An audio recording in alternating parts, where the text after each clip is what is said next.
What is up, you guys? Hope you're having an awesome day. I'm your host Ayman Hasan and welcome back to another video. And I feel like this series should honestly be called Keeping Up with the Royals and I'm like Ryan Seacrest just hosting it. Now I'm not sure how big the British royal family was to you if you grew up in North America, but since I grew up in Dubai and went to a British school and was surrounded by Brits my whole life, the royal family was a pretty big deal to me. I was so stoked when Kate and William got married. I'm pretty sure my school even used to celebrate the Queen's Jubilees. Very OTT, I know. Either way, you guys ate up part 1, so here I am back at it again. These are the top 10 scary secrets that royal families keep, part 2. Starting us off with number 10 is the other woman. Now I actually knew this one beforehand because I used to be obsessed with the CW show Reign, which is primarily about Mary, Queen of Scots, and Elizabeth I. Either way, the show took the juiciest facets of the royals' real lives and incorporated it into the show, and this one was a major plot line. It was believed that Queen Elizabeth was having an affair with one of her most trusted friends, Robert Dudley. He was a suitor for her hand for years before marrying Amy Robsart, which made their secret relationship that much more juicy. We love a juicy under the table relationship, don't we?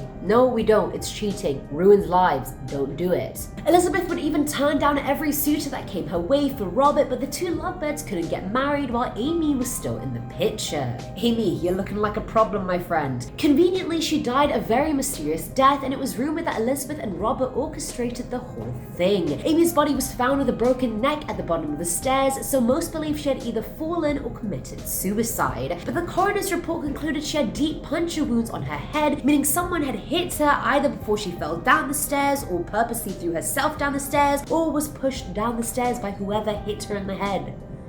Maybe it was Robert Dudley. Coming in at number 9 are the secret cousins. Now we already saw in part 1 that the royal family does not handle mental disabilities well, regardless if the afflicted were their children or not. Queen Elizabeth II actually had 2 first cousins whose existence was covered up to the best of the family's abilities. Nerissa and Catherine Bowes-Lyon were the children of John Bowes-Lyon, who was Queen Elizabeth's uncle. The girls were incarcerated in Earlswood Hospital, a mental institution, back in 1941. The girls were mute but otherwise had mischievous fun personalities, yet staff at the hospital claimed the royal family never came to visit them even once. Nerissa passed away in 1986 and Catherine as recently as 2014, yet they had both been listed as dead since 1963. The family didn't even attend Nerissa's funeral, for God's sake. Like, come on, put some respect on her name. How dare you list them as dead when they're clearly alive?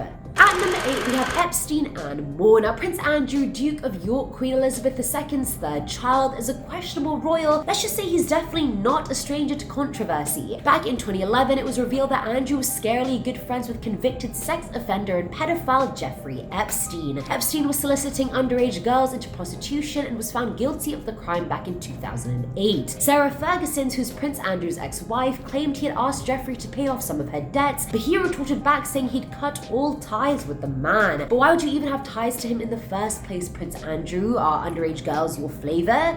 Disgusting. And sadly, the Prince's saga of bad company just doesn't end there. He also went on a public holiday to Tunisia with Tariq Khaytouni, a convicted gun smuggler. Apparently, Tariq had gifted him and his daughter some expensive jewelry in exchange for some of the Prince's business influence, and he took the bait. Prince Andrew, you're just not the sharpest tool in the shed, are you? No. Filling at number 7 slot is the price. So this one made me laugh a lot. I don't know if it should have, but I found it bloody hilarious. So we just got into Prince Andrew's dirty laundry, so it is only fair we expose his ex-wife, Sarah Ferguson, lovingly referred to as Fergie in the UK, also not to be mistaken for Fergie from the Black Eyed Peas. She's Fergalicious. This is just plain Fergie. Now, back in 2010, a recording was made and released by an undercover reporter who had captured Fergie selling access to Prince Andrew in exchange for money.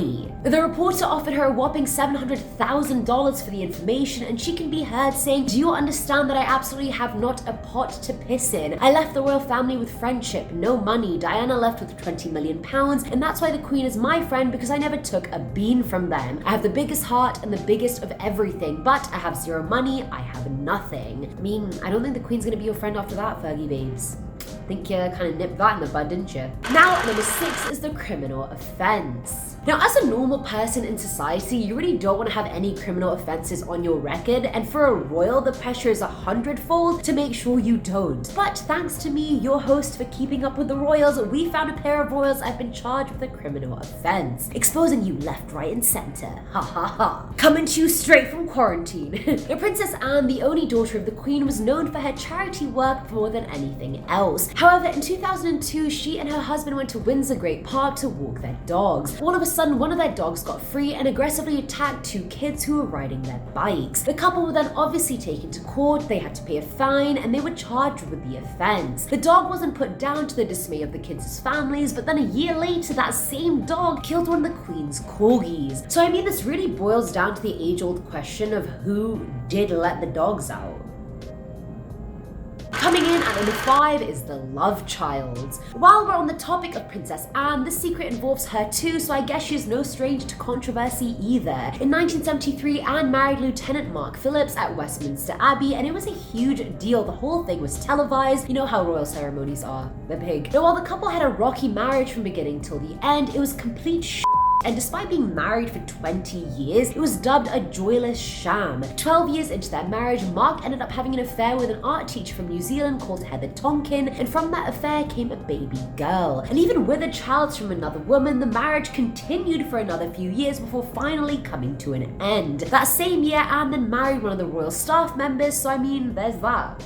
There's a lot of just tea going around, isn't there? At number 4 is Lady Sarah. Princess Diana has been a household name ever since I can remember, but this one's actually about her older sister, Lady Sarah McCorquodale, who I had no idea even existed. McCorquodale, where have you been? Well, apparently Sarah was the one that introduced Prince Charles to Diana, starting the strained love affair. However, Sarah actually dated Charles herself before Diana did. The two dated in the 70s, but then broke up, and clearly whatever happened left a bad taste in her mouth, because she went on to say she would never marry Charles, whether he were the dustman or the King of England. I don't think I could ever date one of my sister's exes. I feel like that's just so bloody weird. That's just too weird for me.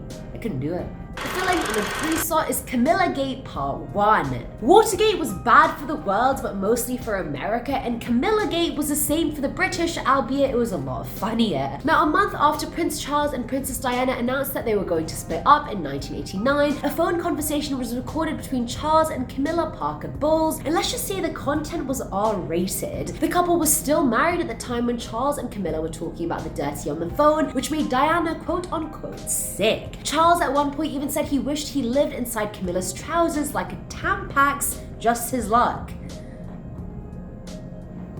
I'm not gonna say anything on this. I'm not gonna comment. Now, at number 2 is CAMILLAGATE Part 2. Now, if a leaked bedtime conversation of the two wasn't bad enough, I think this is the biggest plot twist of all. In a 1995 interview with Martin Bashir, Princess Diana admitted she had known about Charles and Camilla's affair all along, and had actually spoken to Charles about her own love affair with James Hewitt, her riding instructor. I feel like Diana was so past the point of even giving a single shit. She was like, oh, you're cheating? That's cool, dude, so am I. How's she doing? This is how James is doing. And finally, at number 1 is coup. I feel like for the most part, Prince Andrew has been on this list far more times than I'd like. Like, poor Prince Harry got a bad name as the black sheep of the family. Was not a single person paying attention to Prince Andrew and the show that he was creating. Like, what happened to that? Back in 1982, Andrew started dating an American girl called Kathleen Stark, also referred to as Coup. Now, things were going pretty well with her until he introduced her to his mum, Queen Elizabeth II, and she quite liked her. What the Queen didn't know, however, was the fact that Coup was a soft-core adult actress, and a lot of naked pictures of her had appeared in British tabloids and newspapers. So when she found that out, you can imagine what kind of conversation ensued thereafter. Andrew. Personally, I don't care what somebody does. I feel like adult actors and actresses get a very bad rep, but I mean, it's a job at the end of the day. Either way, that is it for today's video, guys. I love it. It just gets juicier and juicier with the royal family, doesn't it? They're honestly probably more juicier than the Kardashians, and that is saying something. Let me know what you guys thought in the comments below. I'm sorry if I sound a bit sick. I am a bit sick. I'm sorry if the lighting went in and out. You know, natural light, bear with me. It's a working from home situation. As always, I'm your host, Ayman Hasan, and I'll catch you in the next one. Bye. Conveniently, she died at a very nice time. Prince Andrew, you're just not the sharpest tool in the TED. However, in 2002, she and her husband went to Windsor Great Park to walk their dogs.